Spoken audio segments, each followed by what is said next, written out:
uma Smart Discussion que temos feito com alguma frequência de encerramento de atividades, assim se pode dizer. Portanto, estamos a entrar no período de férias, estamos também a entrar num novo normal, portanto, onde estas coisas vão ter que ser feitas de forma diferente. E, portanto, a ideia hoje foi fazer uma coisa diferente. Foi juntar um conjunto de pessoas portugueses, de referência, que estão há alguns anos fora do país, em vários locais, e ter com eles uma conversa aberta. Portanto, vamos tentar que isto seja inteligentemente interessante, portanto, não é fácil, mas vamos tentar que seja assim, e onde, de certa forma, vamos discutir com estes portugueses que estão lá fora um pouco a visão que eles têm do país. Obviamente, muitos deles vêm cá com frequência, mas não estão cá no dia-a-dia, e tentarmos, em conjunto, refletir um pouco sobre aquilo que possam ser algumas ideias para o país, nomeadamente em termos daquilo que vão ser os desafios que temos no futuro, com a conhecida bazuca, a questão da captação de investimento, a questão dos talentos, a questão também da relação entre os países e essas coisas todas. E, portanto, temos aqui várias pessoas que estão fora do país, portanto, há 4 delas, de certa forma, foram convidadas para fazer um statement inicial. Eu vou apresentá-las muito rapidamente. Portanto, a Cristina Pocadinho está em Londres, é cônsul-geral em Londres, tem uma carreira já muito antiga na área diplomática e, portanto, esteve em Nova Iorque durante muitos anos, nas Nações Unidas, esteve também durante o primeiro-ministro em Portugal e neste momento está há já alguns anos em Londres. Eu tive o prazer de estar com ela já 2 vezes, uma das quais na apresentação do meu livro em Londres, e portanto é uma pessoa que de facto tem acompanhado muito bem vários temas, nomeadamente esta questão do Brexit e esta questão da relação entre o Reino Unido e Portugal. Temos depois o Mário Campelar, que dispensa apresentações. O Mário Campelar é neste momento diretor-geral da DIVID, portanto é um português que exerce funções ao mais alto nível na Comissão Europeia. Ele está na Comissão Europeia, Mário, penso eu, há mais de 20 anos, não é? De 30 anos. É bom nem referir, porque já são 30 anos. Portanto, o Mário Campelar licenciou-se em Engenharia em Coimbra, depois fez um ponto de vista de especialização na área dele, fez também alguma formação e está de facto Jaime, está-se a ouvir mal. Está a ouvir mal? Não sei se agora está a ouvir melhor. Muito bem. E, portanto, o Mário, de facto, tem feito uma carreira muito interessante em termos internacionais na área, não só das tecnologias, mas também, obviamente, tudo que tem a ver com a gestão. E é, obviamente, para Portugal um orgulho ter um português como o Mário, como diretor-geral europeu. Temos depois a Mónica Ferro, mas eu a Mónica não tinha visto. A Mónica já chegou? Não sei. Portanto, enquanto a Mónica não chega, eu passo a apresentar também o Bruno Moraes. O Bruno é um jovem gestor que está ligado a uma multinacional muito conhecido na área das tecnologias. Tive o prazer de ter sido colega dele e de alguns presentes no PAD, que é um curso muito conhecido na área da gestão em Portugal. O Bruno, depois de vários anos em funções em Portugal, está desde há largos meses, quase um ano, não é, Bruno, penso eu? Parece, mas não, 5 meses. 5 meses depois, no Dubai, com responsabilidades muito grandes em todo, digamos, o mercado, não só daquela zona, mas de outros países europeus. Portanto, acompanha muito aquilo que são as novas tendências. Temos também aqui mais algumas pessoas de fora. Tenho aqui a Marisa, que está no Qatar, há já quase 10 anos, não é, Marisa? Não está a ouvir? Pronto, a Marisa está na Qatar Airlines há quase 10 anos, e portanto é uma pessoa que também conhece muito bem estes mercados. Temos também o Luís Farinha, que foi o antigo diretor nacional da PSP, e está desde há... Desculpe, Jaime, consegue-me ouvir agora? Sim, muito bem. Estava a perguntar, a Marisa está há quanto tempo no Qatar? Há 10 anos. 10 anos. Pronto. 10 anos. A Marisa está na Qatar Airlines e, portanto, tem tido também uma visão muito especial de Portugal, porque, pronto, comanda muito pelo mundo, melhor do que ninguém, poderá também dar a sua opinião. E temos também o Luís Farinha, que foi o antigo diretor nacional da PSP, meu colega, e deu alguns presentes no curso de auditores tradicional e que neste momento está em Paris. Portanto, a minha ideia era começarmos com a Cristina e com o Mário Campelar, e depois, se calhar, fazermos um primeiro pacote de pequenas conversas, e depois passarmos à Mónica e ao Bruno, e depois continuamos com a Mafalda. Pronto, vamos tentar fazer com a Marisa, desculpe, e com o Luís, fazer aqui uma espécie de ongoing discussion para ser muito interessante. Começava pela Cristina. Se a Cristina quisesse, pronto, em 7, 8 minutos, dar um pouco um statement inicial do que é que acha que é, de facto, para alguém como a Cristina, que está no mundo há muito tempo, ver Portugal de fora, seria interessante. Seríamos depois também ao Mário, e depois eu se calhar escolhi aqui 2 outras pessoas para comentar e continuarmos, está bem? Para fazer aqui uma discussion interessante. Então, Cristina, se quiser. Obrigada pelo convite para participar nesta sessão. O Jaime tem pelo menos 2, terá mais características extraordinárias, sobretudo nestes tempos de atualidade, que é cria empatias com grande naturalidade e connect people. Portanto, Ajuda. Sharing knowledge é disso um excelente exemplo, mas eu saúdo também os outros oradores convidados e quem está connosco, e naturalmente os membros do grupo contribuem para ele com grande regularidade e que hoje não terão podido estar, mas cumprimentos também. O tema escolhido, de facto, é apaixonante e é também inesgotável e é tratável, abordável sob qualquer perspectiva. E acho que as pessoas que convidou para falarem sobre este assunto têm experiências muito diversificadas e trarão com certeza visões muito complementares que nada terão de coincidente talvez, ou haja aqui uma plataforma básica comum, mas será isso que julgo que é interessante. E a forma mais corrente de se abordar este tema é com sentimento e com emoção, é que nós portugueses normalmente somos muito dados, mas e temos também que ter a noção que qualquer abordagem será sempre subjetiva, não é? Pela própria temática em si. Mas sobretudo se for feito nesse plano das emoções e do sentimento, enfim, talvez seja menos útil, menos válida, com um objetivo de uma autoavaliação tanto quanto possível, não é? Isento, imparcial, e acho que para isso muitas vezes a distância pode ajudar. E o facto de ter convidado pessoas que estão fora, que estão longe do país e em várias geografias, como constato, poderá ser útil. Mas julgo que a experiência internacional e sobretudo, quanto mais diversificada nos ajuda a relativizar um conjunto de fatores correntes da autoavaliação e a moldar a forma como nós olhamos para o nosso próprio país. E nós, como portugueses, normalmente vemos-nos de uma certa forma a nós próprios e temos uma ideia como é que os outros olham para nós, que não é necessariamente coincidente com a forma como os outros, e os outros são muitos, e em muitas geografias diferentes, realmente olham para Portugal e para os portugueses, olham para nós como povo e como país. Quanto à forma como nós nos vemos a nós próprios, e estando há muitos anos fora, e eu tenho 30 anos de carreira diplomática e já andei um pouco por todo o lado, constatei sempre com grande curiosidade e às vezes com uma certa contrariedade, confesso-vos, nas minhas idas a Portugal, como os nossos cidadãos são compulsivamente críticos sobre o país, sobre qualquer tipo de poder, sobre qualquer pessoa que tenha algum laivo de autoridade, sempre julgando, e eu julgo na minha humilde opinião que é talvez por falta de mundo, e pensam que esse abstrato, esse lá fora, esse mundo que eles talvez não conheçam assim tão bem, é sempre melhor do que a realidade que eles conhecem no seu dia-a-dia, que é a sua vida em Portugal. E isto também é muito bem refletido na imprensa portuguesa, devo dizer.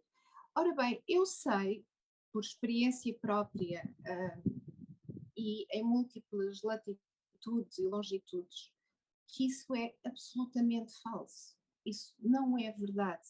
É muito difícil explicar isto a um português comum, mas é falso aquilo que eles estão convencidos. E por outro lado, também noto, é mais pontual, mas inversamente, a par dessa tendência compulsiva de autoflagelação permanente, uma outra que é de auto-enaltecimento grandioso, quer dizer, mas isso é compreensível, há este fenómeno de etnocentrismo em todos os povos, mas a ideia de que somos os melhores, os maiores, temos a coisa maior do mundo, mais a ponto não sei o quê, mais isto, mais aquilo.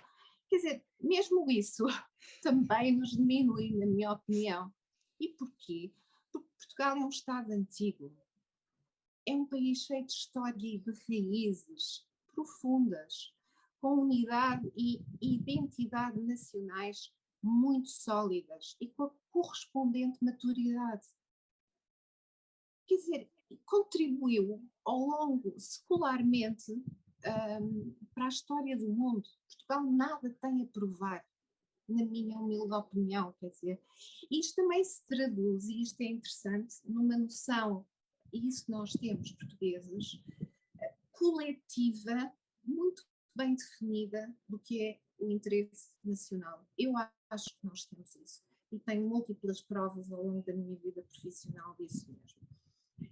Quanto à forma como é que é Portugal visto pelos outros, eu acho que não é, nem poderia ser uma única forma, quer dizer, acho que há múltiplas geografias desse olhar sobre o nosso país.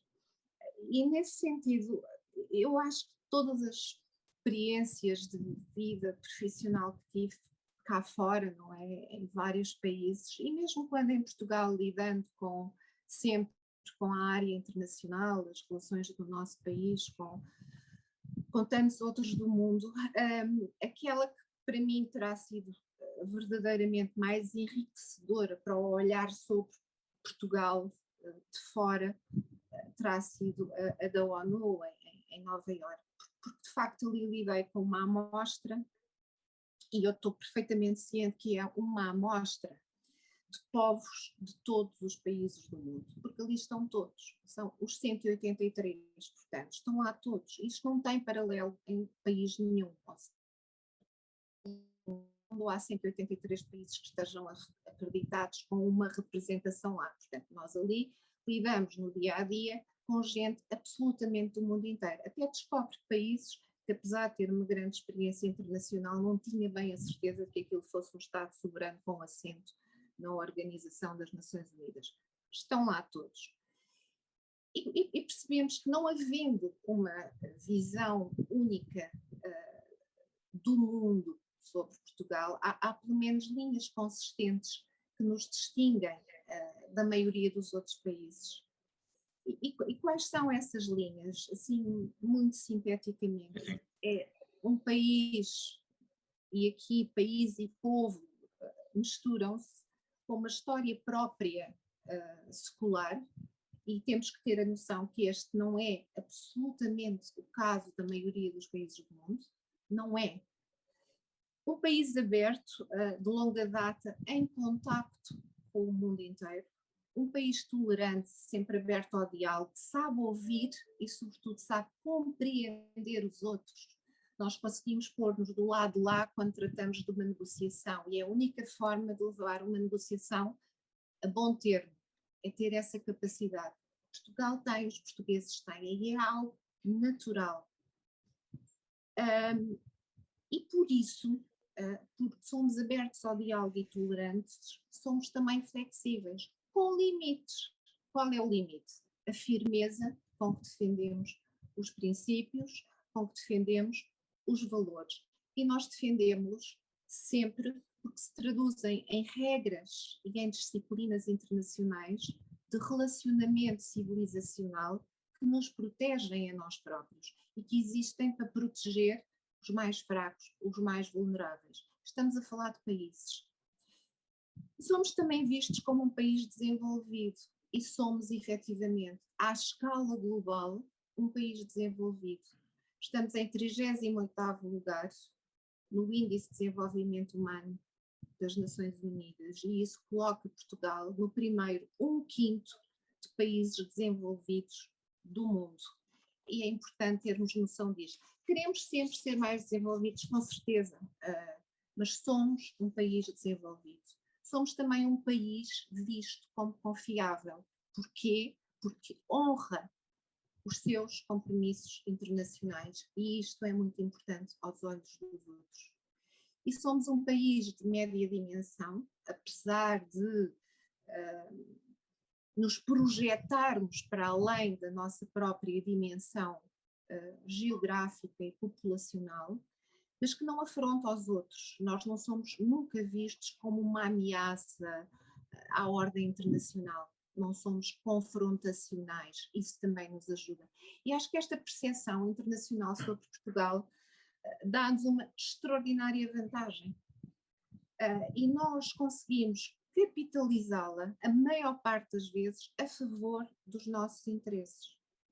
Não tenhamos dúvidas disto. Eu julgo, por exemplo, que muito esta percepção, a forma como os outros nos encaram, tem contribuído muitíssimo para os sucessos sistemáticos que nós temos quando se trata de eleger para Portugal para órgãos importantes da constelação internacional, nas organizações internacionais, incluindo a União Europeia, nas Nações Unidas, certamente, mas também fazer eleger os nossos candidatos, que em regra são os primeiros, os mais votados. Claro que não chega, não é? Nós só avançamos com pessoas com um perfil muito bom, temos um planeamento das candidaturas a longo prazo, coisas que os outros não fazem, nós fazemos isso com grande cuidado, e trabalhamos muito, mas cá está, falamos com todos, não viramos a cara a ninguém, batemos a todas as portas, trabalhamos muito, mas temos sistematicamente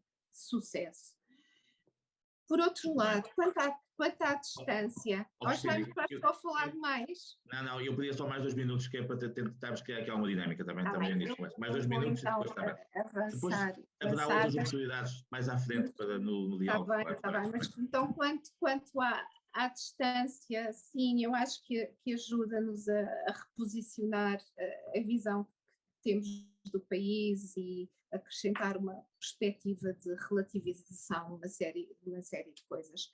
Mas acho que também ajuda a criar, a fundamentar críticas construtivas para o país, ultrapassar velhos atavismos que nós reconhecemos que subsistem, e talvez apoiar que sejam tomadas opções certas para aprofundar e acelerar uma trajetória de progresso e de desenvolvimento. E acho que atualmente já ninguém tem dúvidas que há um novo paradigma, não é? E que tem que se dar centralidade total à preservação existencial do próprio planeta e da humanidade, à equidade e justiça social, à inovação, mas a inovação que cria efetivamente um alargamento de oportunidades inclusivo que chega a todos, não é?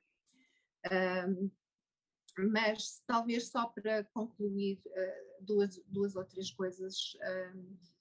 Quando se está fora da Europa, aprende-se a valorizar a Europa mais do que quando aqui estamos na Europa. Por um lado, é muito confortável estar em Europa porque sentimos-nos todos em casa. Quer dizer, no meu caso, tendo vindo de Nova Iorque para Londres, senti rapidamente quando aqui cheguei, apesar do Brexit, que tinha voltado a casa. Isso é muito bom. E aprendi a reconhecer mais o valor, a importância da Europa, o sentido natural da nossa pertença à Europa.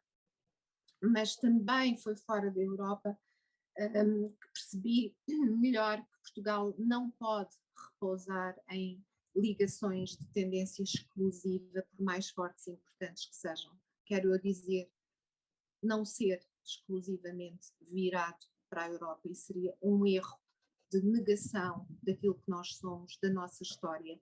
E acho que Portugal tem conhecimento disto, multissecular, deve continuar a criar, a alimentar, a aprofundar laços com o mundo inteiro. E é isto reforça-nos como parceiro global e reforça-nos também no contexto da própria Europa.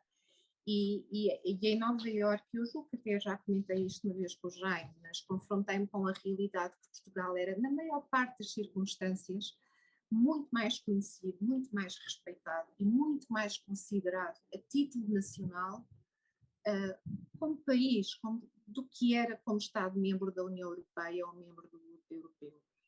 Portanto, isto tornou-me ainda mais claro que o mundo é grande, o mundo vai para lá da Europa, o mundo é muito maior que a Europa e nós não devemos virar a cara ao mundo nunca, seria um erro. E o mundo é muito diverso, não é? Sabemos disso. Felizmente é diverso, mas infelizmente também é muito desigual. Nós sabemos disso. Muito obrigada. Desculpa, muito obrigada. E teremos a oportunidade, obviamente, depois mais à frente, em comentários que possa haver. Passo então de Londres para Bruxelas, pronto, nós hoje estamos assim um pouco a fazer aqui, e o Mário Campolar, portanto, facto está há já muitos anos em Bruxelas, mas sempre com o coração em Portugal, não é, Mário? Portanto, também que ceda o seu testemunho, antes de depois termos mais à frente também uma discussão. Obrigado, Guilherme. Obrigado pelo convite e é muito grato também estar com tantas pessoas, alguns amigos, outros que acabo de conhecer e alguns das ideias expressas pela Cristina eu subscrevo e eram algumas daquelas que eu tinha aqui, nomeadamente a análise que fez muito interessante sobre as características do país e do povo, esta mistura país-povo e povo que é aberto, que é tolerante, que é confiável, que é não confrontacional em muitas discussões e acho muito interessante porque essa caracterização, a Cristina disse também, quando nós estamos fora da Europa temos um sentimento maior pela Europa e quando nós estamos fora de Portugal temos um sentimento também diferente por Portugal, que a Cristina caracterizou muito bem. Mas eu permitia-me, se vocês me dessem um segundo, de ler duas ou três frases de um livro que eu ajudei a coeditar e que vai muito atrás nesta epopeia dos portugueses que andaram pelo mundo e para vermos às vezes como os anos 70 são tão diferentes daquilo que nós hoje estamos a discutir. Nós tivemos a oportunidade aqui em Bruxelas de construir um livro com testemunhos de pessoas que vieram para Bruxelas antes do 25 de Abril, e o livro chama-se O que Muitos Andaram para Aqui Chegarmos, e eu tomo a liberdade de citar Fernando Gandra, até porque ele morreu há pouco tempo, e ele diz a certa altura, se me permitem, fugimos do cais de Alcântara e dos seus lenços de adeus até ao meu regresso, que eram os mesmos que assinavam na Cova de Iria, altar do mundo. A Gar Marítima era uma ode invertida em que a tristeza era a única bandeira que flutuava entre os bonés brancos dos marinheiros, enquanto o navio apinhado se dirigia para o horizonte, deixando para trás namoradas viúvas. Fugimos da naftalina e do quanto mais me bates, mais tenho ciúmes, e ainda encosta o teu peito ao meu. Fugimos das relotes das bifanas e da esquina com cheiro a urina, fugimos do Fonseca, do legionário sem pescoço, que limpava as unhas com um canivete suíço disciplinar. E isto só para fazer um pouco a citação dos tempos em que alguns de nós, eu pessoalmente vivia tranquilamente em Portugal e fazia a minha universidade um pouco na transição do 25 de Abril. E, de facto, a primeira experiência que tenho ao sair do país é ir para um país que me parecia tão periférico quanto Portugal, porque foi para a Noruega. E esse é a primeira confrontação, e eu aqui faço um pouco a minha análise passa um pouco por estes tempos que foram importantes para mim. Eu vou para a Noruega, um país que me parecia tão periférico em relação ao centro da Europa como Portugal, mas onde realmente percebi o que era um país ser periférico como Portugal. E lembro que estamos em 78, 79, como é que a percepção de Portugal sair de um processo revolucionário era muito interessante. Logo a seguir, tive a oportunidade de ir para Londres, onde está a Cristina, e passei um ano a estudar. E aí percebi uma coisa que era muito interessante também, é que, de facto, tudo na sociedade inglesa tinha um propósito, não necessariamente económico, mas tinha um propósito, ou seja, eu cheguei para estudar uma determinada área de estudo e o programa estava bem delineado e tudo estava previsto. Eu sabia que em maio ia ter os exames e que a minha tese começava em junho e que no dia 29 de setembro daquele ano acabaria o meu curso e que no dia 4 de outubro do ano a seguir haveria uma nova leva de pessoas de todo o mundo que chegariam para fazer o mesmo curso que eu fiz, e esse curso, digamos, avançava com o avanço da tecnologia, enquanto ao mesmo tempo em Portugal tinham amigos que faziam mestrados que poderiam demorar 1 a 2 anos, quiçá 3 anos, dependendo da disponibilidade da academia, talvez dos professores. Esse sentido de focalizar em coisas que são importantes e haver uma ligação indústria e academia foi extremamente importante para mim. E depois passei a ver Portugal durante pelo menos um mês por ano, quando participava nos órgãos de standardização internacional. E aí via que nós participávamos, mas não liderávamos. Nós participávamos, mas não tínhamos um papel de liderança. Fazíamos quase um ritual de participação, sem haver, digamos, uma noção de que aqueles órgãos eram tão importantes para nós como para qualquer outro país. Não tínhamos uma estratégia, participávamos por participar. Eu não quero ser aqui muito negativo, mas acho que é importante dar a este aspecto, só para confrontar um pouco. E depois passei a ver Portugal a partir de Bruxelas, quando vim para cá em 1990, e aqui encontrei duas realidades que para mim são importantes. A realidade imigrante, e a Cristina com certeza saberá melhor que eu, no fundo uma oportunidade impressionante de voltar 20 anos atrás e de perceber o que é que Portugal era há 20 anos ou 30 anos atrás, porque as comunidades imigrantes normalmente tendem a secularizar um pouco as práticas que tinham em Portugal, os lugares de onde vinham, as tradições, etc. E isso chamou-me a atenção, estive muito ligado à comunidade portuguesa. Eu digo aqui imigrante porque é preciso que a gente entenda que em Bruxelas não temos dois tipos de comunidade, uma comunidade ligada às instituições europeias, um pouco mais urbana, e uma comunidade imigrante na qual eu me insiro tão bem como na outra. E sempre se me levantou a questão de como é que Portugal aproveitava, por exemplo, o conhecimento dos imigrantes que voltavam a Portugal. É um manancial absolutamente incrível, os conhecimentos que eles têm a partir da formação contínua que têm nas suas áreas de especialidade, e quanto eu penso que Portugal passou um pouco ao lado por integrar esse conhecimento que vinha da imigração no tecido industrial português, e com certeza que haverá bons exemplos. Mas, ao mesmo tempo, acompanhei, digamos, esta evolução, esta criação da Europa e o papel que Portugal fez, e também o papel que Portugal teve, por um lado, em momentos importantes, como as presidências, logo em 92, mas, ao mesmo tempo, como é que Portugal beneficiou dos apoios europeus, e vi cada 6 meses que Portugal via mais estradas e mais rotundas e mais formação, e isso é importante. Até que hoje, com bastantes anos de distância, o que eu penso que é importante para mim é olhar para Portugal, provavelmente por uma perspectiva que é muito específica minha, mas que de alguma maneira eu achei muito engraçado quando a Cristina começou por dizer que o Jaime Quezada era uma pessoa que fazia Connecting People, e Connecting People era de facto o moto da Nokia, e portanto de alguma maneira está tudo ligado, e de alguma maneira eu vou falar um pouco na parte digital, porque de facto vivo Portugal há muitos anos sob a perspectiva digital, e aí, um pouco também como a Cristina disse, nós não temos que nos quedar com um país antiquado, com um país que não tem evoluído. É evidente que quase sempre a gente dá os exemplos da Estónia, mas não nos esqueçamos que o cartão de cidadão, julgo que o Jaime, através da UMIC, está bastante ligado a isso, o cartão de cidadão foi pioneiro. Digamos, a digitalização da administração pública foi pioneira em muitos aspectos. E, portanto, é importante que nós também reconheçamos o papel que Portugal tem numa área para a qual nós não somos reconhecidamente muito capazes, que é a área do digital, da engenharia, mas que, no fundo, temos feito um percurso paulatino, mas um percurso que nos tem posicionado bastante bem a nível europeu.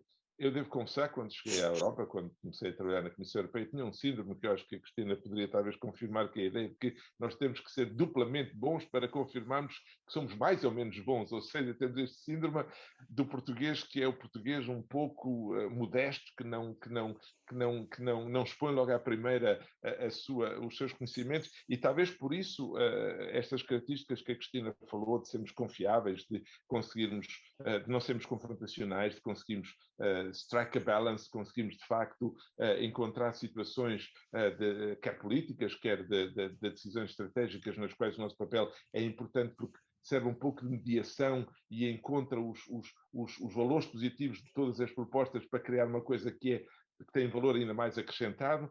Mas isso sentiu eu na pele, como acho que, aliás, quase todos os portugueses, mas ao mesmo tempo temos este orgulho de ver que Portugal tem feito um percurso interessante na parte do digital.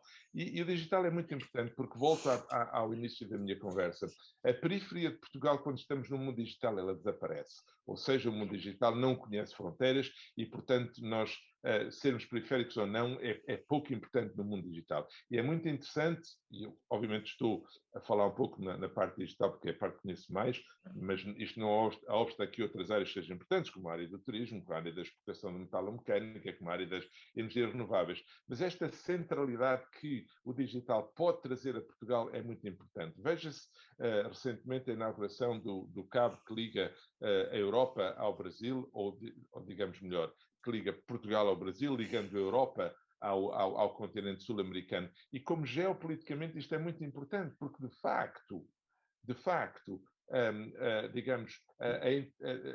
digamos, a área, digamos, geográfica mais próxima do Brasil, a partir do momento em que temos um cabo, é Portugal, porque a distância passa a ser de milissegundos e a capacidade de interação é enorme.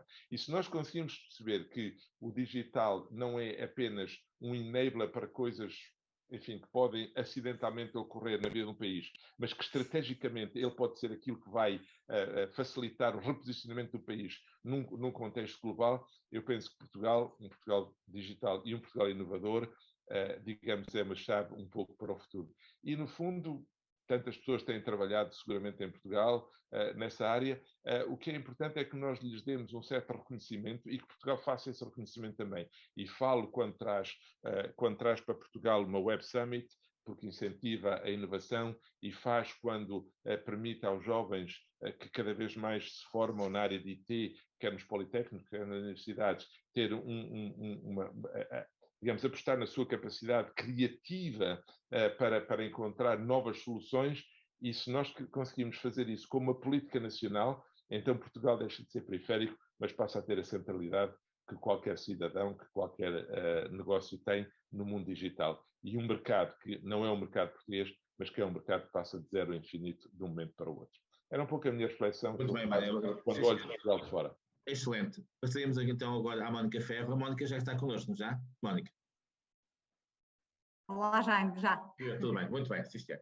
A Mónica está em Geneve e, portanto, está desde há 4 anos, né, nas Nações Unidas, como responsável do escritório de acompanhamento da área da população, né? Penso que é assim o nome, portanto, tem uma carreira muito ligada às relações internacionais, em vários domínios académicos e também políticos, chegou a ser deputada da República. E muito obrigado, Mónica, também por estar presente e também dar aqui o teu testemunho também sobre esta matéria. Depois teremos também, mais à frente, um pequeno diálogo, mas a ideia agora é um pequeno statement inicial, está bem? Obrigada, Jaime. Eu acho que não vou conseguir acrescentar quase nada ao que o Mário e a Cristina disseram, até porque a experiência que tenho é uma experiência bastante semelhante. Não. Eu tenho uma particularidade, que nem sequer é muito particular, mas que é ser portuguesa, trabalhar numa organização internacional, mas não representar o meu país. Aliás, é exatamente o que não é suposto eu fazer. Eu não devo seguir instruções, nem solicitar instruções ao governo português. Não deixo de ser portuguesa e não deixo de trazer para a organização internacional uma certa forma de fazer as coisas. E de facto, isso é muito interessante porque eu acho que, passado a fase inicial, e nos primeiros tempos, que era de ir a uma reunião, entregar um cartão de visita, e eu chamo Mónica Ferro, que sempre achei que era um nome muitíssimo português, mas afinal não, afinal é um nome muitíssimo italiano, e de me perguntarem, imediatamente é italiana. E eu até respondia com uma certa fúria, mas a que propósito? Então, o secretário-geral das Nações Unidas é português, portanto, o chefe de todos nós é português, qual é que é a estranheza de verem mais um português a chefiar um escritório?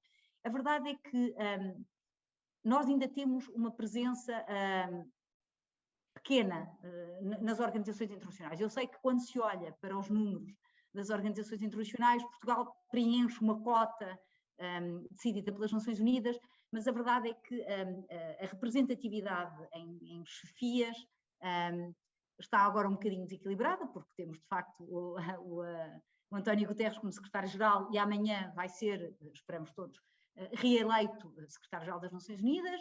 O meu vizinho aqui do sexto andar, eu estou em casa, é o António Vitorino, que é o diretor-geral da Organização Internacional das Migrações. Portanto, é difícil dizer que Portugal não está representado nas organizações internacionais, até porque temos o Mário na Comissão Europeia, tivemos o Durão Barroso como presidente da Comissão Europeia, temos o Durão Barroso agora aqui como CEO da Gavi, da Aliança para as Vacinas.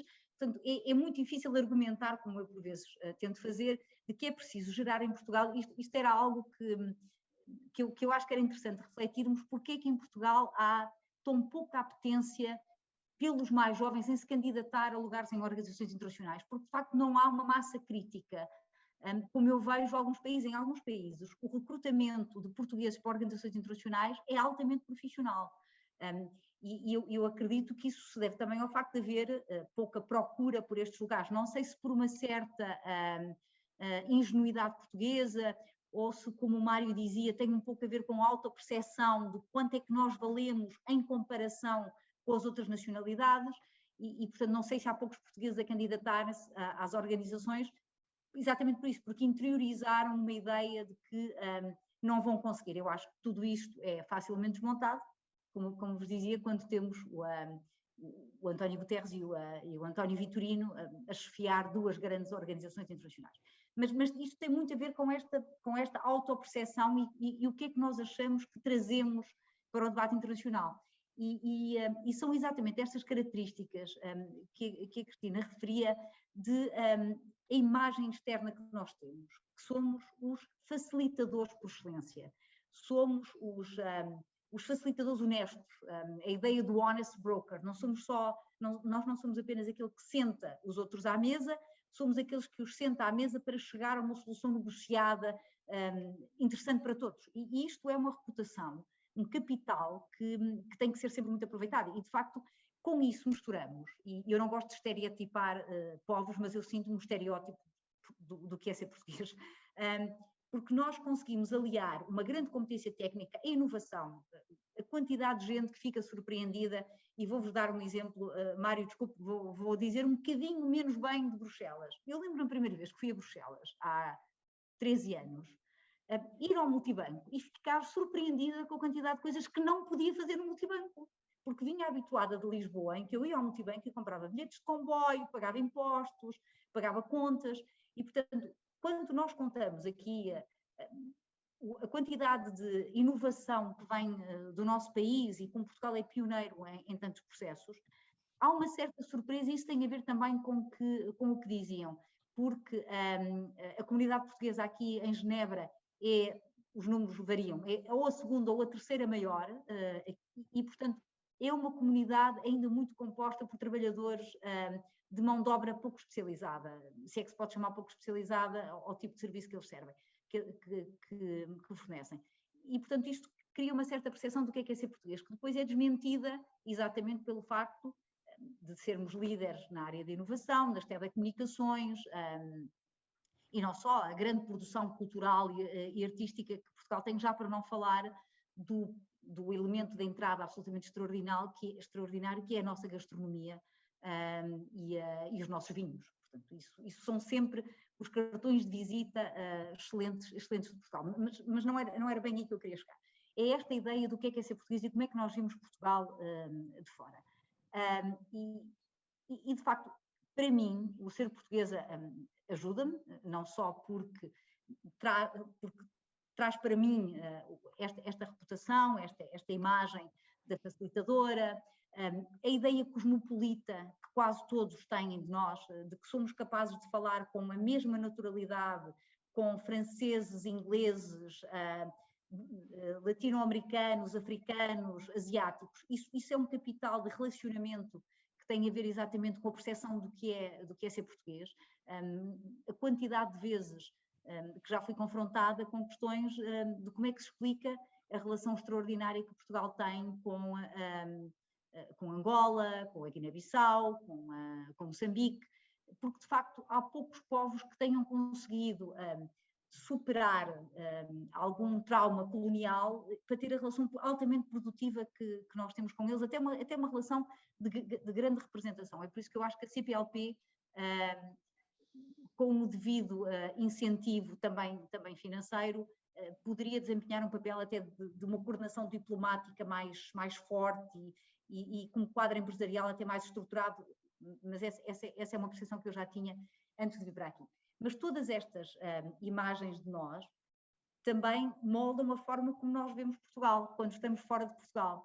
E é muito engraçado porque, e desculpem a franqueza com que eu vou dizer, eu dou por mim a valorizar determinadas facetas do nosso país e da vida no nosso país, que as tinha como garantidas quando vivia no Porto e em Lisboa e que agora me fazem absolutamente falta.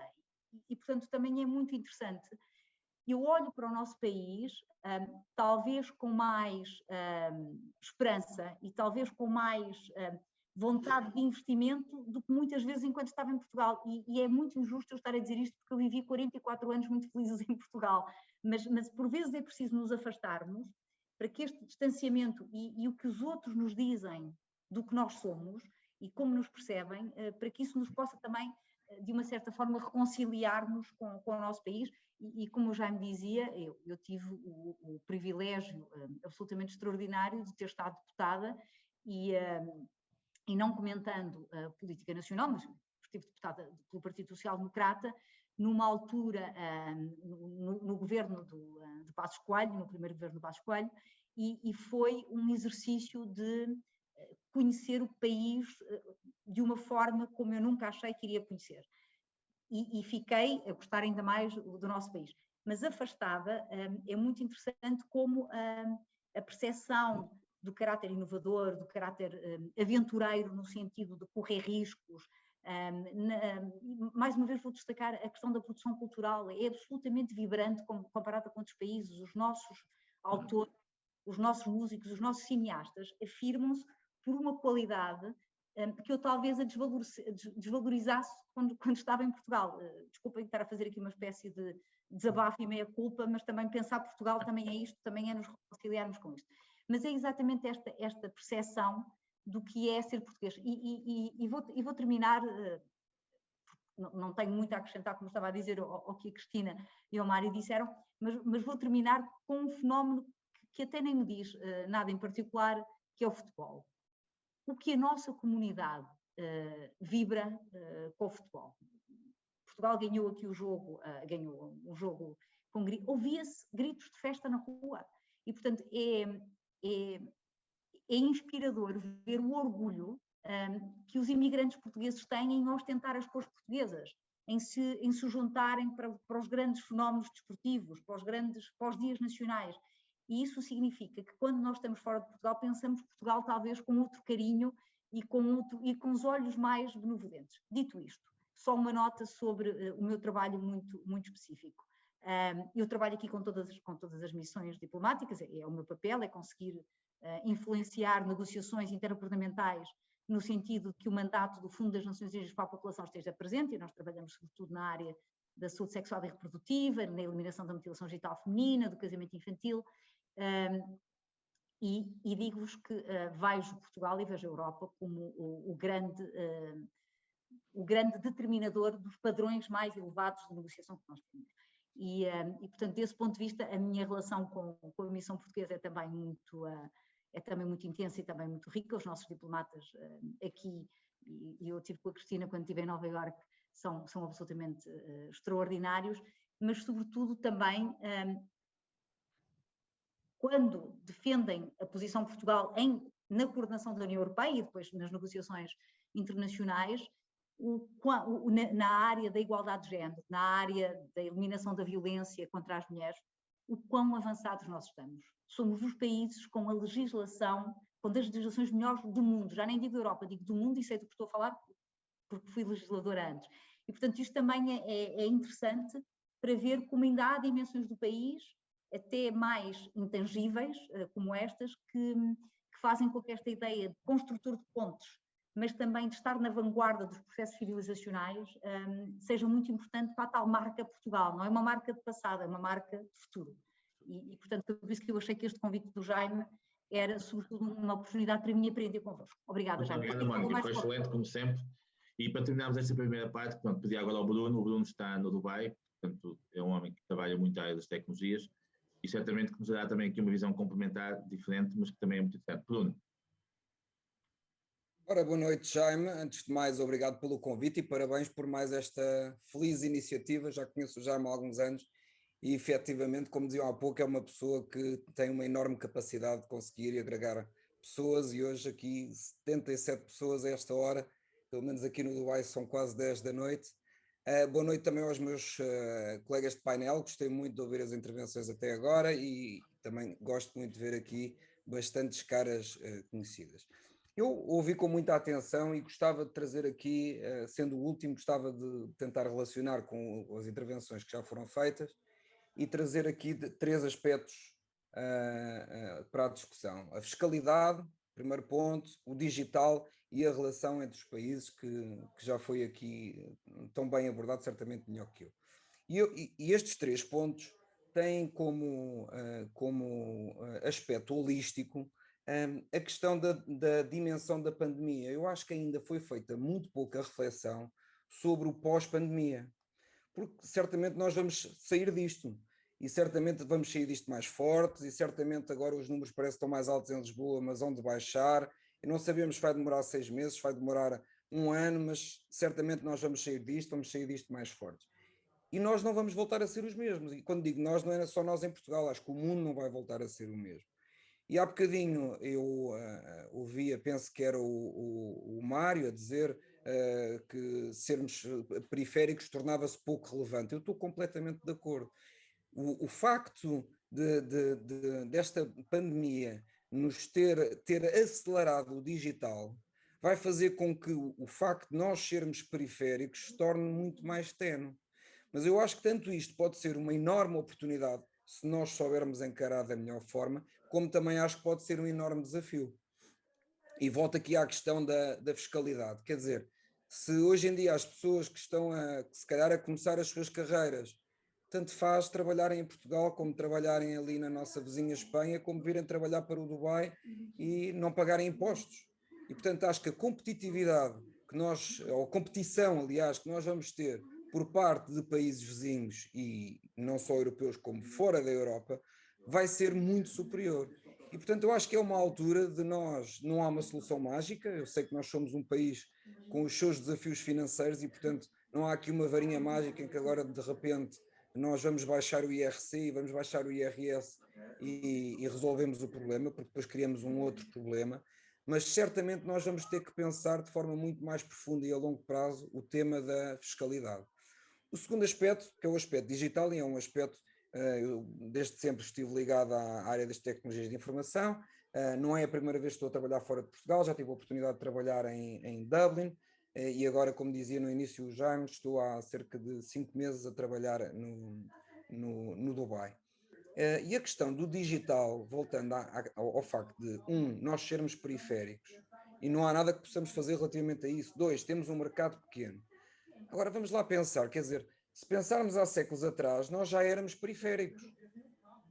E o que é que nós fizemos? Quer dizer, nós utilizámos o mar para descobrir novas rotas, descobrir novos povos, trocar bens essenciais, pois eu acho, e acho genuinamente, que o digital é o novo mar.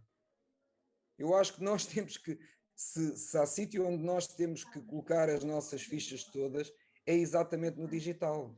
Porque saindo nós da pandemia, tendo uma maior aproximação entre todos os países, se nós investirmos no digital, se nós formarmos pessoas no digital, se nós tivermos talento no digital, talento que possamos exportar, talento que também possamos incentivar a importar, nós vamos ter um competitive advantage que, face à nossa periferia, nos vai ser muito benéfico. E eu não sei se nós estamos a ver isto com o sentido de urgência que isso merece.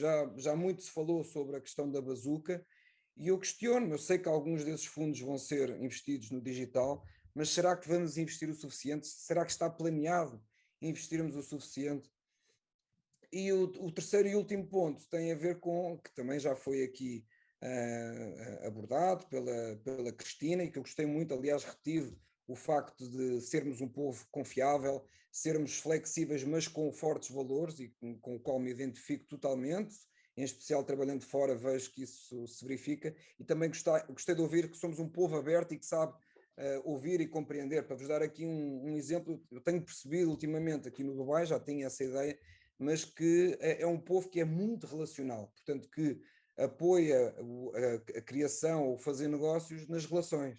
Se eu tenho uma boa relação, se eu tenho uma relação de confiança, se eu consigo estabelecer uma relação de confiança, essa é a base para eu potencialmente fazer um negócio. E à medida que eu vou desenvolvendo essa relação, vou aumentando essa confiança, a minha capacidade de fazer negócio é maior porque eu assumo que o outro vai entregar aquilo que me diz que efetivamente me consegue vender. E eu acho que esse também é novamente um ponto que é altamente diferenciador da nossa cultura. E como dizia também alguém há pouco, quer dizer, que nós às vezes temos um bocado receio ou timidez de nos vendermos. Quer dizer, se nós já temos um mercado pequeno, se temos que exportar, eu pelo menos não tenho timidez nenhuma. Dizia, acho que era a Mónica Ferro há pouco, faltava-nos, nós queremos fazer candidaturas internacionais ou candidatarmos a cargos internacionais. mas porquê é que nós devemos ter essa timidez? Porque é que se nós somos bons em algumas coisas, como muitos outros povos chamam, porquê é que nós não devemos ter orgulho disso?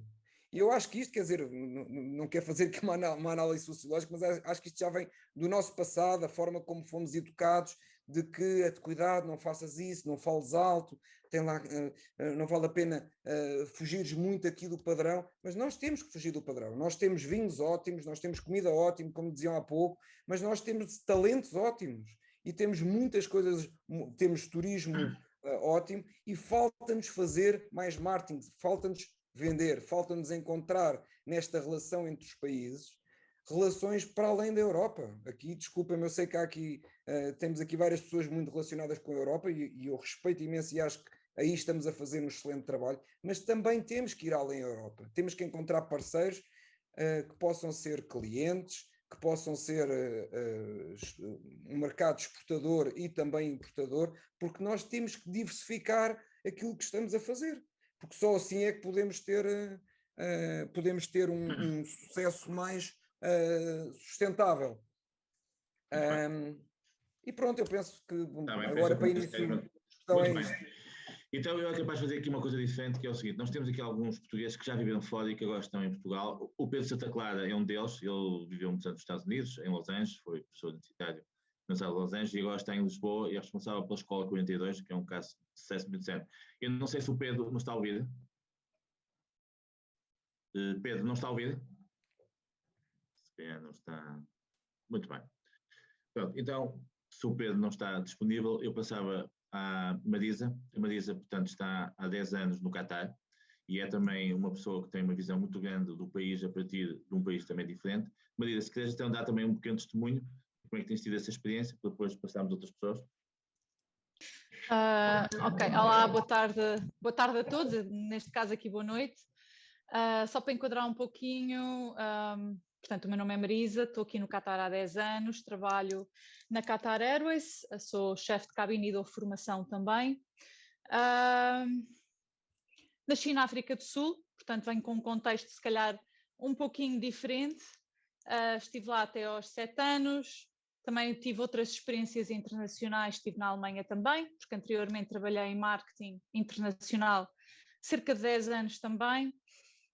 Depois vim para o Qatar e venho de uma família com uma experiência muito multicultural, já que tenho família em todo o mundo e, portanto, cresci já com uma diversidade muito grande. Gostei muito das intervenções de todos, concordo plenamente com aquilo que foi dito, com a Cristina, com a visão que ela tem de facto dos portugueses no mundo.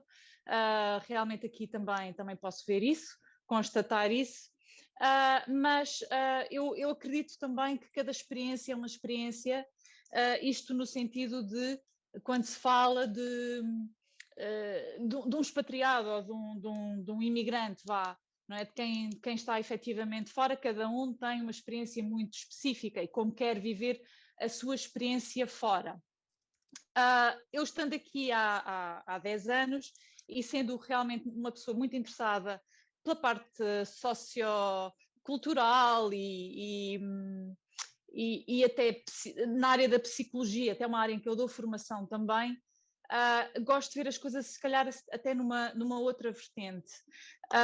De salientar também que terminei agora o meu mestrado na área da comunicação, liderança em ambientes multiculturais, portanto em organizações, no contexto de organizações culturais, de cultura organizacional, desculpem, o meu inglês, às vezes penso mais em inglês, e vejo de facto que há diversas formas de encarar e de viver a experiência fora do país. Aqui existe uma comunidade portuguesa. Confesso que eu não lido muito com a comunidade portuguesa porque eu optei pessoalmente por ter uma experiência mais diversa. Tal como a Cristina, que teve em Nova Iorque e teve num caldeirão multicultural, não é? Eu aqui também estou num caldeirão multicultural, lido com cerca de 130 nacionalidades diferentes, com a diferença de não só lidar com elas em termos profissionais, mas depois também em termos culturais, quando vou ao país ou nos passageiros em si. Portanto, é uma visão um pouco diferente. E aquilo que eu reparo é que existem, seja lá qual for a nacionalidade, não é? Há pessoas que estão fora que preferem lidar apenas com a sua nacionalidade. Então, incluem-se naquele cluster, não é? Tal como a comunidade portuguesa aqui, lidam apenas com os portugueses, preferem não expandir, digamos, os seus horizontes e a sua aprendizagem multicultural, e depois tem outros portugueses que já preferem, se calhar, envolver-se não só com a cultura, mas também com outras nacionalidades e expandir os seus horizontes. Isso faz, na minha visão e na minha experiência, com que cada indivíduo tenha depois uma experiência muito característica e uma visão também de Portugal muito característica, ou muito saudosista, não é? Portugal é o melhor de tudo e mais alguma coisa, e tudo o resto é mau, e depois tem os outros, talvez como eu, que sabem apreciar efetivamente o bom que é de Portugal. Eu, quando era pequena, curiosamente, achava que era do mundo, eu dizia sempre, eu não sou portuguesa, eu sou do mundo. Mas quando eu vim para cá e tive esta experiência, eu percebi que não, eu sou efetivamente europeia. Eu sou europeia, sou portuguesa e sou europeia. Porque aprendi a dar um valor e a entender o meu cluster cultural de uma outra maneira. Não é? Mas também aprendi a gostar e a valorizar as outras culturas e a perceber aquilo que é bom ou não. Na minha tese, eu encontrei uma coisa bastante curiosa, que é o facto, quando se está a trabalhar com organizações, numa organização com um ambiente tão multicultural, há determinados aspectos da nossa própria cultura que de repente ficam um pouquinho mais diluídos. E uma pessoa absorve outras culturas e expande sem se dar conta, não é? Os seus horizontes e a quebrar talvez também alguns estereótipos já pré-concebidos. Evidentemente, como seres humanos, criamos outros, mas quebram-se muitos estereótipos quando se vai para fora, não é? Eu, pessoalmente, aprendi a dar muito valor a Portugal, àquilo que somos e, de facto, à visão que as outras pessoas têm de nós, e concordo plenamente com a Cristina, realmente temos uma capacidade inata e brilhante de comunicar e de nos darmos e de sermos efetivamente polivalentes em muita coisa. Isso é visualizado por quem está de fora e é uma experiência, de facto, extraordinária, apreciar isso, não é? Enquanto muito portuguesa. Bem. Ok, Marisa, está ótimo. Passamos agora ao Luís Farinha. O Luís Farinha foi, há pouco tempo, diretor nacional da PSP, portanto foi colega meu e de alguns presentes no curso de Auditores de Defesa Nacional e está desde há algum tempo em Paris. Luís, também se quiseres dar uma pequena visão, agradecer alguma brevidade para criarmos aqui alguma dinâmica. Muito bem. Muito obrigado, Jaime, pelo convite e cumprimento todos os presentes. E eu devo dizer que depois das intervenções todas, nas quais me revejo, de modo geral, pouco teria a acrescentar. Mas, no entanto, deixo aqui 2 ou 3 notas. Em primeiro lugar, a minha experiência ao longo de 36 anos já de atividade policial vai sendo longa e no fui fazendo um pouco pelo mundo e vivi em Moçambique também, num quadro profissional e antes também do 25 de Abril, num quadro não profissional. E também de quadros de muita formação ministrada em várias partes do mundo. Aquilo que me salta logo como primeira ideia, já foi aqui abordada, é de que efetivamente a ideia que nós, quando estamos em Portugal, temos dos portugueses e de nós próprios, é uma ideia muito pior do que aquela que os outros têm de nós. E isto é uma coisa geral, um sentimento geral que eu tenho. E estar de fora ensina-nos também a relativizar um conjunto daquilo que são as coisas que nós vemos como menos boa no nosso país, que muitas vezes criticamos, que achamos que deve ser feito de outra maneira, mas também nos ajuda a percepcionar aquilo que, e agora refiro-me exclusivamente à minha área, em que quando olhamos para os outros percebemos que podemos fazer melhor ou podemos fazer diferente mas que não estamos em nada atrás de ninguém. Não estamos. Foi aqui falado, por exemplo, a questão do multibanco. Efetivamente, aqui em França, o multibanco serve para levantar dinheiro. Ponto. O caso semelhante quando acontece na Bélgica. Se olharmos para outros setores da administração pública francesa, por exemplo, na questão da saúde, que esteve muito em voga agora com a crise sanitária, em que, efetivamente, se calhar, um bocadinho de algumas coisas, os procedimentos são mais facilitados, com o digital a ajudar, no resto não. E, portanto, isto leva-nos a que, efetivamente, a ideia que nós temos de nós próprios é muito pior quando estamos dentro de casa do que quando estamos fora de casa. Assim. Eu devo dizer que na minha área, o reconhecimento que existe em termos da parte da segurança e daquilo que são as capacidades de Portugal e dos portugueses neste domínio é reconhecido. Falou-se aqui no futebol. Eu dou o exemplo, quer dizer, o responsável por aquilo que é a gestão da segurança no Mundial do Qatar, da chefia da humanidade da Interpol em Lyon, é um português. É um colega meu, Gustavo, que se candidatou, teve necessariamente todo o apoio para que isso acontecesse. E temos sucesso em várias estruturas de organizações internacionais na área da segurança, estamos presentes.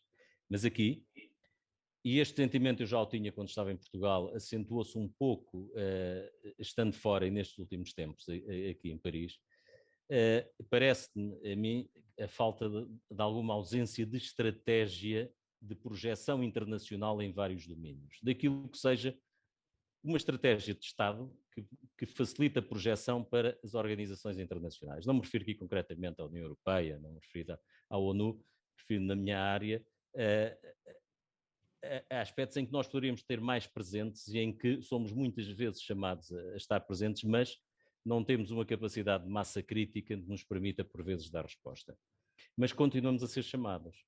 E nós somos reconhecidos nesse âmbito, não é só este caso da ONU, como noutros âmbitos. Eu devo dizer que no âmbito aqui do relacionamento a nível da rede de oficiais de ligação, que são as minhas atuais funções aqui, Portugal está sempre presente, é sempre chamado e é sempre convocado a participar em vários projetos. Temos várias coisas a nível de quadro da União Europeia, quer da América do Sul, nascidas aqui, em que fazem questão de nós estarmos. E há aqui um sentimento.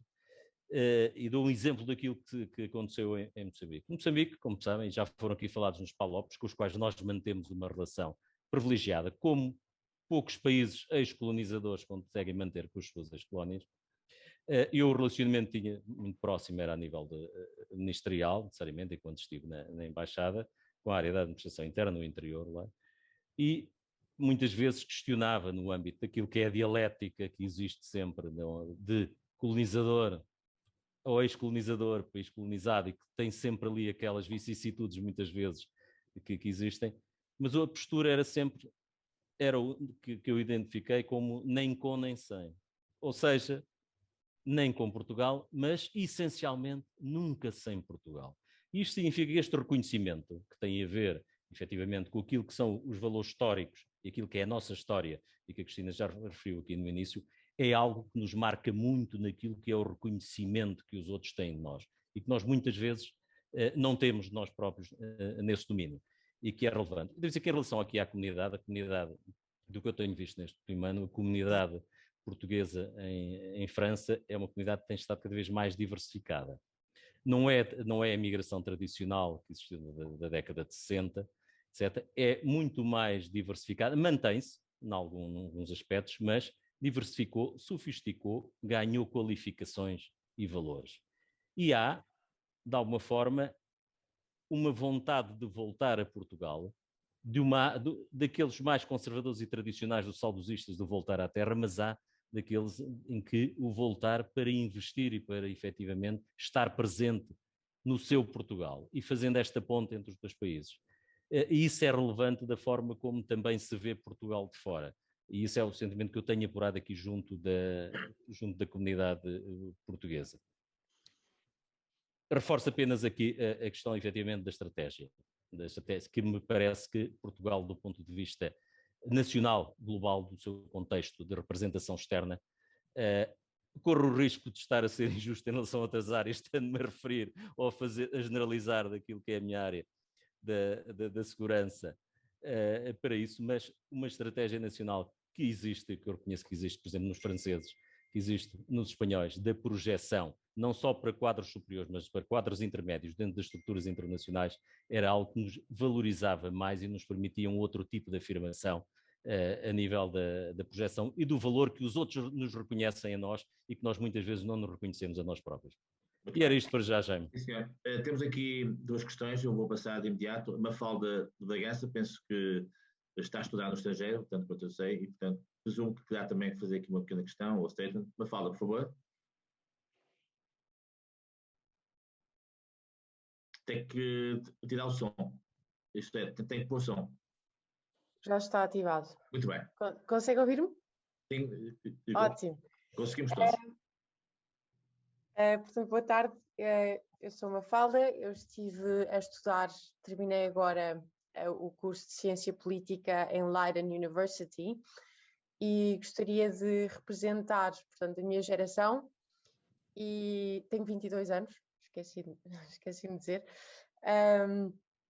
e gostaria de representar a minha geração neste debate e direcionar duas questões principais à Mónica Ferro, nomeadamente uma que se centra na nossa falta de presença nas organizações internacionais e no honest brokers reputation. Em primeiro lugar, acerca da nossa falta de presença em organizações internacionais, eu gostaria de explorar a justificação desse fenómeno. Desculpe. E eu gostaria de perguntar se esse fenómeno não seria justificado no nosso déficit de qualidade de educação nestes setores políticos, porque eu saí da Católica após um ano, precisamente pela falta de reputação e pela falta de futuro que eu vi em todos os meus outros colegas que se licenciaram, ou na maior parte dos meus colegas que se licenciaram em universidades portuguesas, nesses setores de ciência política, e depois porque, no fundo, eu agora fui aceite para o Instituto de Geneve, que é ao lado da ONU, porque estudei em Leiden University, e eu estou completamente consciente disso. E esta falta, portanto, este caráter convencional em Portugal, de que os cursos superiores não se centram nestes cursos mais políticos e etc., eles chamam multidisciplinários, também pode dar aso a perpetuar esta cultura portuguesa que tem uma corrupção brutal que afeta a nossa reputação de honest brokers. Portanto, Mafalda, eu pedia que fosse sintética, está bem? Que ainda podemos ter mais questões. Sim, está bem? Eu estou a ligar os dois pontos. Portanto, os dois pontos, sim. Nós somos honestos e eu adoro a nossa cultura e as nossas características por isso mesmo, mas por outro lado temos um governo que tem uma cultura corrupta que é intrinsecamente, portanto, o oposto de regressiva. E são estas duas perguntas que eu quero pôr acerca da educação e do honest brokers face à corrupção. Penso que o Luís Tirado também queria fazer um pequeno comentário, né? Agradecer que fosse breve também, Luís, se fosse possível, para ver se... Com certeza, vou tentar ser o mais breve possível, já. Muito boa tarde a todos. Muito bem. Primeiro de tudo, agradecer e felicitar todos os intervenientes, com especial carinho, um grande abraço àqueles que conheço pessoalmente e que não vou mencionar, mas que sabem e tive o prazer, pelo menos, de trabalharmos juntos. Também tive alguma experiência, felizmente, internacional no âmbito da União Europeia, nomeadamente na REPER portuguesa. Eu pedi só a palavra porque vi que houve 3 intervenções, tanto da Mónica Ferro, como do João Moraes, como do Luís Farinha, 3 intervenções que situaram num ponto que para mim é fulcral, que é uma falta de estratégia na projeção internacional dos portugueses nas instituições internacionais. Essa falta de estratégia é que leva a que depois não haja movimentos de apoio, de suporte às candidaturas. Não é, eu não diria que os portugueses têm receio, que são demasiado humildes, que têm medo de se candidatar. Não, há uma falta de estratégia nesse apoio. E isso leva-se, por exemplo, quando nós poderemos aferir em países como já foram aqui mencionados, a França, a Espanha, a Itália, a Holanda, são países que apostam fortemente nisso porque sabem que têm um retorno. E esse retorno chama-se informação antecipada, o que vai permitir, inclusive, influenciar muitos dos diplomas e muitas das estratégias internacionais, seja elas a nível europeu ou mesmo a nível internacional, e especialmente dentro da União, em que lhe permite que, tendo esses peões dentro das instituições, não obstante, obviamente, falar sempre que é o cidadão europeu e não o cidadão do país X, A ou B, todos nós sabemos que esse cidadão, sendo originário de um país, vai influenciar e vai, por outro lado, proporcionar alguma informação ao país de onde pertence. E vejamos o caso, por exemplo, dos holandeses. Têm 3 pessoas dedicadas unicamente a formarem e a auxiliarem pessoas nos concursos e nos processos de recrutamento às instituições europeias. Os franceses têm 4 pessoas. Portugal tinha, como eu costumava dizer, uma pessoa e não estava a full time. Para termos isto era uma realidade que estamos a falar há 3 ou 4 anos, espero que tenha mudado, pelo menos durante a presidência portuguesa. Mas, sobretudo, muito irá mudar enquanto não houver uma visão de que as decisões que por cá se tomam, quando digo por cá, por Portugal se tomam, são muito poucas. Tudo é decidido neste momento numa plataforma internacional e, moramente, numa plataforma da União Europeia. E temos que ter consciência disso. Enquanto não tivermos capacidade, pessoas interventivas com capacidade de decisão e com capacidade de influência para a decisão nestas instituições, nós vamos estar sempre no modo baixo. Vejamos, e temos o caso do Mário Campelardo, que é um dos poucos dirigentes de alto nível dentro da União Europeia. Eu presumo que haverá um diretor-geral e o Mário Campelardo, poucos mais. Pelo menos na altura só havia 2, não sei se já teremos mais. Mas recordo-me que ainda há 2 anos atrás não tínhamos praticamente diretores. Chefes de unidade, tínhamos meia dúzia de chefes de unidade. Em termos percentuais, nós poderíamos dizer que estaríamos, se calhar, aí a 10% do número de quadros intermédios com capacidade de influência nas instituições europeias. Não falo só na União Europeia, falo na União Europeia, falo no Conselho Europeu e falo nas demais instituições. E fico Eu vou obviamente dar a palavra depois aos geradores, nomeadamente aos 4, mas antes disso gostava que o Zé Elias Freitas, que está aqui connosco também, que trabalhou muitos anos na Comissão Europeia, portanto apresentou-se e agora está cá em Lisboa, em Portugal. Não sei se o Zé Elias quer fazer um muitíssimo breve statement a propósito de tudo isto e de como é que é voltar para Portugal ao fim destes anos todos. Não sei se o Zé Elias nos está a ouvir.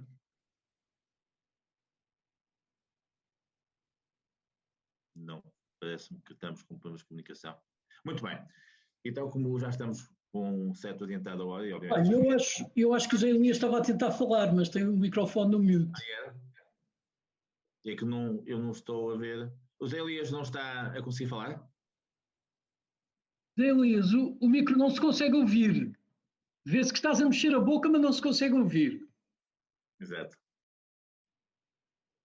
Estas tecnologias têm... Zé Elias, acho que não estamos a conseguir ouvir. Não estamos a ouvir. Agora sim. Pronto. Não. Sim, não. Muito bem. Pronto, Zé Elias, se depois for possível ainda fazemos um statement final. Pronto, peço muita desculpa.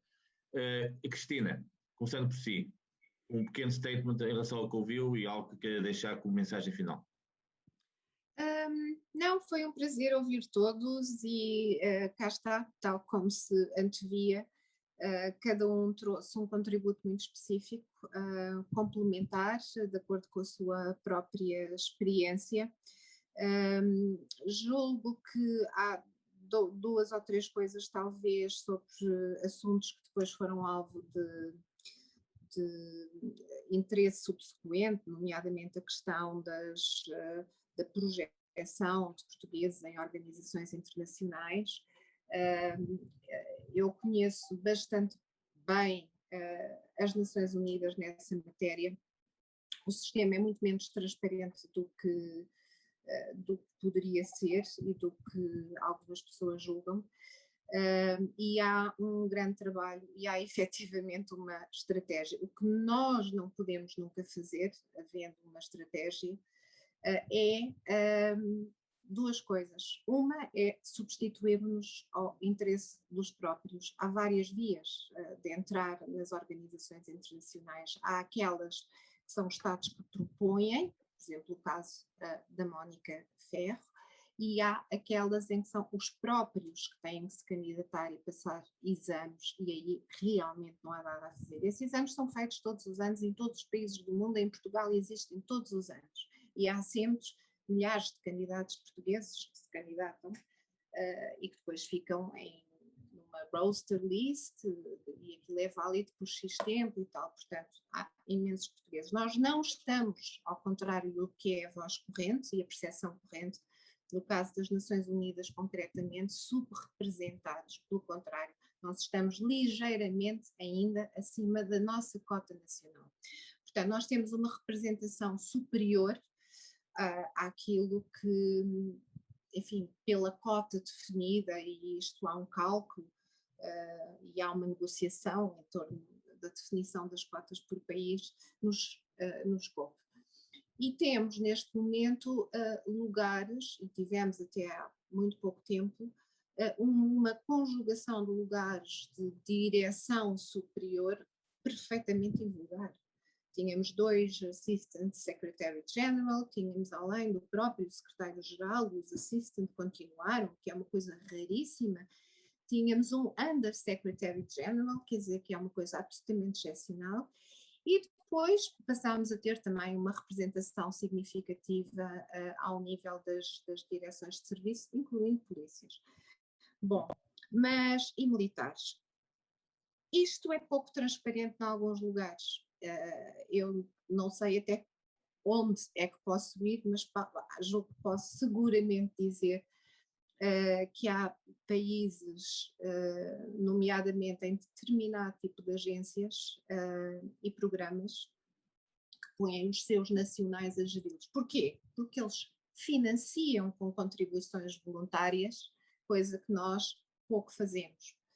Portanto, e quando financiam com contribuições voluntárias, aquilo é destinado a determinados propósitos que eles dizem quais são e quem é que é contratado. Ora bem, quem é que é contratado? Naturalmente nacionais desses países. Pronto, mas isto é uma longa história. Depois, a parte, só para concluir, a parte por exemplo, dos militares, Portugal investiu fortemente nas operações de paz durante muitos anos, nomeadamente quando estivemos envolvidos no processo de democratização, da independência, de estabilização de Timor-Leste. E aí tivemos, de facto, um contingente enorme nas operações de paz. Retirámos, e com a crise financeira que sentimos muito fortemente em Portugal, todos nos lembramos disso, Portugal retirou absolutamente, nós não podemos retirar da NATO, não podemos retirar da União Europeia, mas podemos retirar das Nações Unidas. Mas isso tem consequências, porque as Nações Unidas não têm tropas e são os países que dispensam militares para as operações de paz que existem, mas com contrapartidas. Quem entrega gente consegue depois lugares de desfia para os seus militares, porque têm, obviamente, uma vantagem. Portanto, e nós, quando voltámos mais recentemente a investir nas operações de paz, conseguimos ter 3 militares no Departamento das Operações Militares, de Operações de Paz, em lugares muito importantes. Portanto, isto é mais complicado do que parece, e eu há 30 anos, desde que entrei para o Ministério dos Negócios Estrangeiros, que ouço isto. Portugal está subrepresentado nas organizações internacionais. Portugal não tem uma estratégia.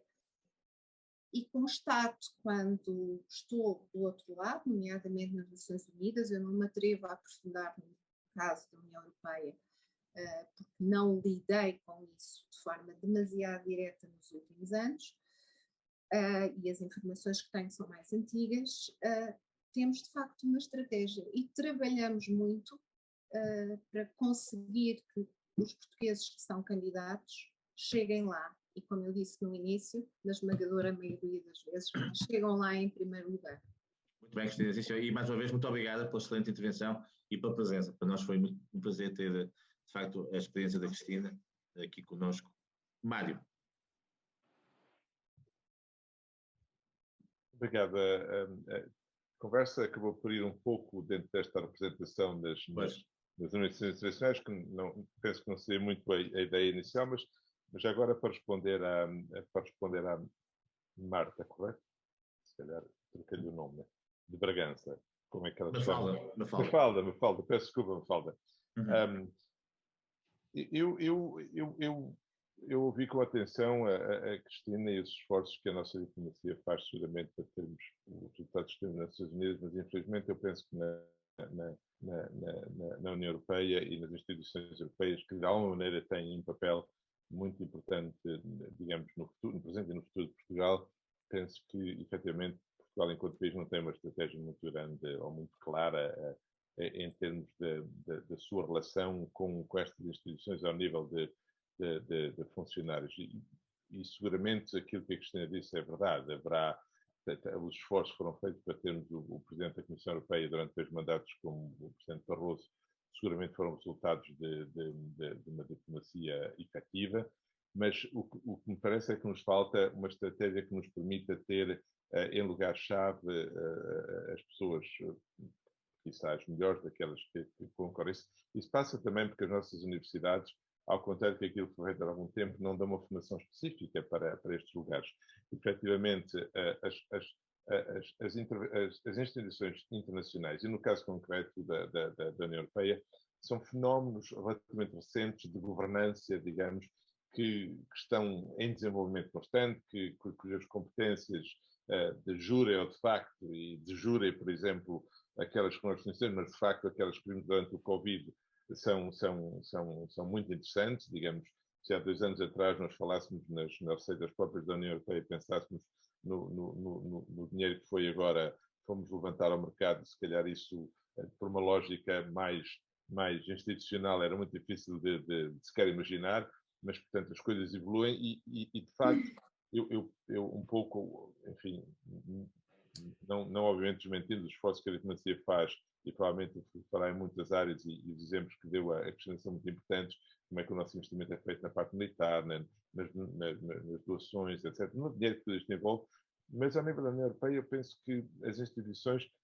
poderiam beneficiar de uma estratégia mais holística e que não fosse tão casual, ou seja, que não fosse no momento temos a possibilidade de termos um presidente, mas sim que fosse continuada e que permitisse criar um grupo de pessoas que pudesse, de alguma maneira, representar Portugal, ver Portugal depois de uma maneira diferente, trazer para Portugal um conhecimento acrescido, como aliás temos estado a falar. Também a Mafalda falou no Honest Broker. Eu aí queria ser muito claro, quer dizer, não, a relação com o governo, com a corrupção, não vejo uma relação muito forte. O que eu quero sustentar claramente aqui é que os portugueses são bons negociadores, e são negociadores que trazem valor acrescentado. E trazem valor acrescentado porque têm um bom aspecto relacional, como dizia a Mónica, nós conseguimos estabelecer diálogos, conseguimos perceber o que é importante em cada momento, conseguimos perceber o que é o longo prazo e não o curto prazo, e conseguimos fazer de facto acordos que outras nacionalidades, que sabe, poderão ter mais dificuldades. São soft skills, têm a ver com a cultura do povo, têm a ver com uma exposição ao longo de séculos a outras culturas diferentes, digamos, os negócios que fizemos foram sempre baseados nestas relações humanas e na nossa capacidade de encontrar pontos positivos de confluência, e portanto penso que, digamos, eu não me sinto aqui, como aliás a Mónica e outras pessoas referiram, eu não me sinto aqui representando Portugal, contudo sou português, tenho uma visão específica e aliás trago para a União Europeia uma visão que é uma visão que está influenciada pela minha cultura, pela minha educação e, portanto, os meus soft skills e a minha capacidade de negociar é também posta ao serviço da Comissão Europeia, mas é seguramente uma característica muito importante. De resto, acho que esta conversa levar-nos muito longe, mas eu penso que a necessidade que nós temos, e o Presidente da República, de alguma maneira, fez isso quando criou um grupo de pessoas que estão fora do país e que, de alguma maneira, lhe trazem um aporte positivo, uma visão diferente, porque, de facto, como os meus colegas, digamos, de painel disseram, a visão que nós temos de Portugal, quando estamos fora de Portugal, é fundamentalmente diferente. Nem é melhor nem é pior, mas é diferente. E sendo diferente, permite ser complementar em relação àquela que nós temos em Portugal. E temos, já alguns colegas disseram aqui, que muitas vezes temos estes extremos. As pessoas que saem de Portugal e acham que Portugal é o melhor de tudo em tudo, e os portugueses que saem de Portugal e acham que nada em Portugal funciona. E nenhuma das duas coisas é verdade. Foi muito interessante a intervenção do colega que está em França, dizer, por exemplo, que na área dos serviços médicos a digitalização é seguramente mais efetiva em Portugal do que na França. É claro que a inovação dos multibancos e das vias verdes e outras é inovadora, não é necessariamente melhor nem pior, mas é inovadora e, portanto, traz um valor acrescentado.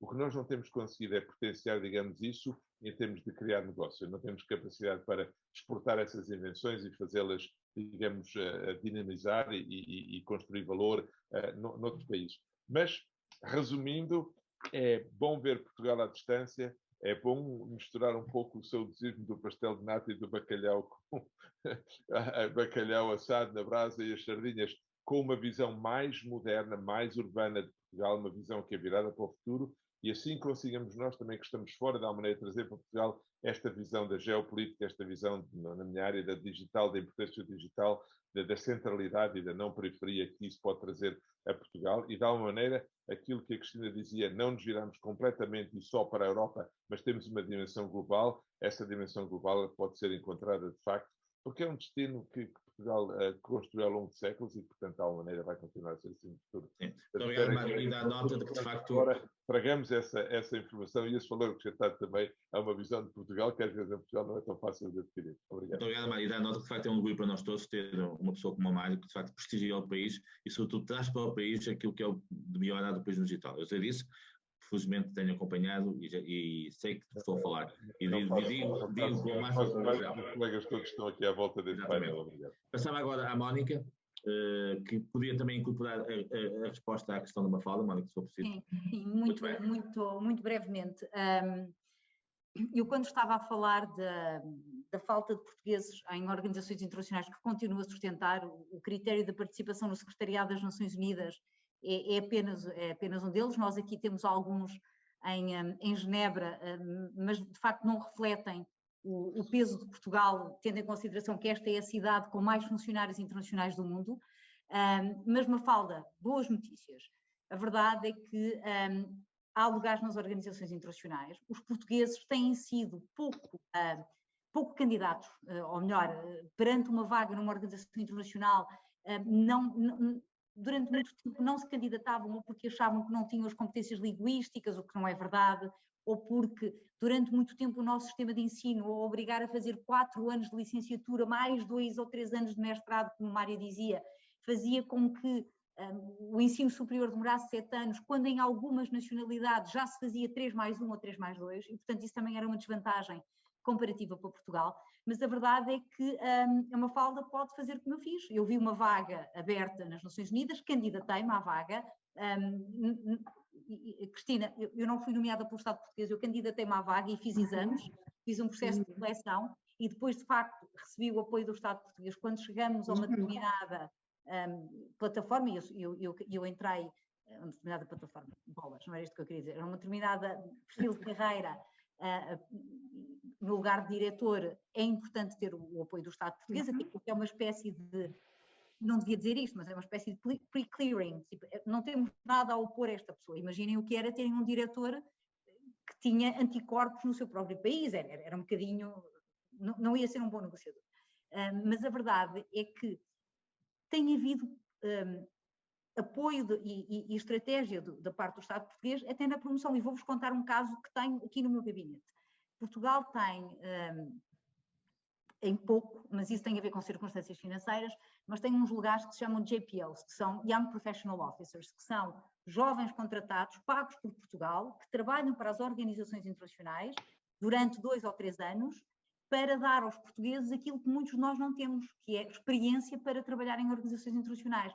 O Fundo das Nações Unidas para a População teve o imenso privilégio de ter um dos 2 JPOs portugueses, e a verdade é que o Sérgio é tão bom que o estamos a recrutar para trabalhar connosco. Portanto, é um dos melhores casos de sucesso, é um jovem no qual Portugal investiu 2 anos e meio, e agora vai ficar retido no sistema das Nações Unidas contratado como funcionário internacional. Portanto, são estes bons exemplos que nós esperamos que possam inspirar também as pessoas. A verdade é que a massa crítica não é muita, mas o caminho faz-se caminhando e os pequenos passos são muito importantes. Mas, Mafalda, é encontrar uma organização internacional, se vem aqui para o Instituto de Genebra, fazer um estágio numa organização internacional e começar à procura de lugares aos quais se possa candidatar. Mas realmente a Cristina tinha razão numa coisa, a taxa de eficácia de colocação de portugueses em altos lugares é absolutamente extraordinária. Basta pensar em que o chefe que é reeleito amanhã é português e, portanto, toda a gente nas organizações internacionais acha que Portugal é particularmente eficaz na colocação. Eu estava a falar, às vezes, era uma massa crítica até mais baixa, de termos mais gente, mas isso Muito bem. Muito bem. Passava agora então ao Bruno, que nos dá no Dubai uma visão um pouco diferente, se calhar mais ligada ao mundo empresarial, mas que também tem esta dimensão sempre de intermediação inteligente, né? Costumo dizer, no mundo da corporate diplomacy, não é, Bruno? Eu gostei particularmente da expressão particularmente feliz por parte, penso que foi da Mónica Ferro, do Honest Broker. Gostei particularmente disso e acho que efetivamente nós somos bons negociadores, somos bons a criar relações, somos bons ouvintes e acho que isso também é um facto que claramente nos diferencia. Agora, pegando na intervenção há pouco do Luís Trindade Santos sobre a falta de estratégia internacional, penso que depois o próprio Mário também voltou a reforçar o ponto. Eu não podia estar mais de acordo, concordo plenamente que nos falta por vezes uma certa estratégia internacional, mas antes disso eu acho que nos falta um desígnio nacional e acho que isso tem-nos sido muito difícil. Nós temos enfim, queria evitar aqui entrar na política, mas nós temos, e tem-se agudizado cada vez mais, temos polarizado muito, quer dizer, temos governos que mudam de 4 em 4 anos ou de 8 em 8 anos e mudam baseando a sua estratégia no deitar abaixo o que o outro fez porque eu tenho uma ideia diferente e, portanto, hei de chegar ao poder porque tenho uma ideia diferente e contrária ao do outro. Quando isso pode e deve acontecer, mas pode também encontrar-se um conjunto de pontos que sejam comuns e se calhar aqui a sociedade civil deveria ter um papel mais ativo no sentido de procurarmos esses desígnios nacionais, concordemos ou não, mas dizermos, quer dizer, queremos ser o país do turismo, ou do turismo rico, ou do turismo do Golfo, queremos ser a economia do mar, queremos trabalhar no digital, fazer um investimento de tal forma forte que daqui a 10 anos sejamos o país mais avançado na União Europeia do ponto de vista do digital. Qual é o nosso desígnio? E eu acho que enquanto nós não conseguirmos internamente procurar alicerces do ponto de vista de quais são os nossos desígnios, dificilmente nós vamos conseguir projetar essa estratégia internacional que aqui se falava. Muito bem. O Zé Elias, penso que estava a colocar a mão, não sei se Elias, se conseguir falar só 2 minutos mesmo para terminar, também. Como esteve muitos anos em Bruxelas e está agora em Portugal, portanto é uma espécie de retornado, entre aspas, do luxo a Portugal. Diga, Zé Elias, então, por favor. Exato. Boa noite, boa tarde. Agora já me ouvem? Já. Ok. E com o Zé Elias terminamos, está bem? Terminamos em grande, com o português que trabalhou muito e está agora em Portugal. Sim, muito obrigado. A discussão tem sido muito interessante. Eu acho que, sem dúvida, a tecla de que nós não temos uma estratégia em Portugal para fazer avançar o país é terrível, é fulcral. É claro que, do ponto de vista dos nossos expatriados que estão nas organizações internacionais, a nossa estratégia é talvez satisfatória, suficientezinha, mas podíamos ser muito melhores na Comissão Europeia, podíamos ter muito mais influência se estivéssemos mais organizados do ponto de vista do Estado, etc., do Estado português. Portanto, nós temos uma escola de pessoas agora, como está refletido no painel, que estão na vida privada, ter sucesso no estrangeiro, e, portanto, está provado que os portugueses têm sucesso no estrangeiro, é uma super evidência, felizmente, mas nós estamos em risco de, primeiro, não continuarmos sem uma estratégia robusta, e sem essa estratégia a gente não consegue acumular nem nos nossos expatriados, nem tendo efeito nos expatriados, nem tendo feito em Portugal. Portanto, estamos sem essa estratégia, mas estamos a correr o risco, eu penso, do país estar a perder o passo. Nós avançámos bastante desde 86. Neste momento temos a mesma moeda que tem a Alemanha, etc. Claro que temos problemas de dívida, mas avançámos brutalmente, mas eu penso que estamos a ter chegamos a um patamar onde estamos já a fraquejar. Nós em Portugal, por exemplo, isto é um tema que pode interessar, não falo inglês, não falam de certeza inglês como falam na Holanda, nem na Suécia. As universidades estão a ficar afetadas pelo inbreeding, portanto funcionam em bolha, e, portanto não há renovação, e nós precisávamos, e essa talvez fosse a minha conclusão, nós precisávamos de revigorar o nosso país com jovens que viessem dos outros países, abrir universidades para eles, abrir-nos muito mais culturalmente e sociologicamente, estudantes do Brasil, da Índia, etc., quando acabar a pandemia. Portanto, penso que temos de fazer um grande esforço de abertura aqui dentro do país e, de facto, temos que avançar com uma estratégia. Muito bem, muito obrigado. Mais uma vez. Davas-me só um segundinho, e só para completar agora esta última intervenção. Era muito importante no mundo universitário, e visto que nós somos considerados bons no relacionamento, na empatia, no desenvolvimento de negócios, também era importante que para os quadros intermédios as universidades preparassem esses quadros para o relacionamento internacional e nomeadamente para o comércio. Muito bem. O que nós verificamos é que os nossos quadros intermédios estão muito insuficientemente preparados para desenvolver essas atividades, chegam e aprendem, digamos, por eles próprios, nunca tiveram nenhuma formação, e estes quadros intermédios vão fomentar também a entrada depois dos outros quadros superiores. E era muito importante que as nossas universidades, além de captar alunos digamos, dos PALOP, de outras nacionalidades, também fomentassem na sua formação a preparação para o trade. Eu verifico todos os dias uma insuficiência de conhecimento, uma insuficiência de preparação, que nos condiciona na capacidade que nós temos de atingir outros mercados. E isso também era muito importante ser trabalhado e ser preparado. Nós teríamos, sem dúvida, Helena, muito mais que falar aqui, infelizmente não temos tempo para isso. Portanto, efetivamente não é fácil em 1h e 45 minutos, já vamos com esse tempo. Mas tudo o que se falou, inclusive uma coisa muito importante, que é a segurança que Portugal tem e que é um grande captador do investimento estrangeiro. Exatamente, e poderia ser um bom tempo. Mas, mais uma vez, muito obrigado a todos, acho que foi uma boa informação. Desejar a continuação de uma boa semana, esperar que Portugal faça, de facto, um belíssimo campeonato agora europeu e que nos possa também ajudar na reputação nacional. E desejar a todos também, apesar de estarmos ainda em pandemia, umas boas férias, que os que estão lá fora venham a Portugal e que, portanto, possam também desfrutar deste belíssimo país que aqui temos. E muito obrigado a todos também. Boa noite também. A gravação da sessão depois já disponibilizada depois da manhã, está bem? Muito obrigado. Obrigado, parabéns. Obrigado. Obrigada, Jaime. Obrigado, Jaime.